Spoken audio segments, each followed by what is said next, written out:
ગઈકાલે સુરત મહાનગરપાલિકા અને જિલ્લા પંચાયત તાલુકા પંચાયતની જે ચૂંટણી યોજાઈ હતી એની મતોની મતગણતરી આવતીકાલે સુરત મહાનગરપાલિકાની મતગણતરી SS Gandhi college engineering college ખાતે આવતીકાલે યોજનાર છે.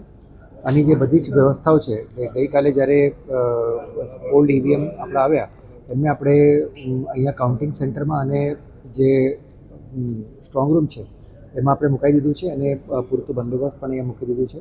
એની જે બીજી વ્યવસ્થાઓ છે ગરમીને જોઈને જે પીવાના પાણીની વ્યવસ્થાઓ છે, AC કુલર કે જ્યાં પંખાની વ્યવસ્થા કરવાની છે એ બધી વ્યવસ્થાઓ અને બાકી બીજી આનુષંગિક વ્યવસ્થાઓ જે છે સ્ટાફની તાલીમથી લઈને બધી વ્યવસ્થાઓ કરી લીધું છે. આશરે ઓલમોસ્ટ 2000થી ઉપરનું ફક્ત કાઉન્ટિંગનો જે સ્ટાફ છે એમાં હાજર રહેવાના છે અને 10 રિટર્નિંગ ઓફિસર વાઇઝ 3 વોર્ડ જેને વેચેલા છે એમાં 30 વોર્ડની મતગણતરી આવતીકાલે સવારે યોજવાની છે.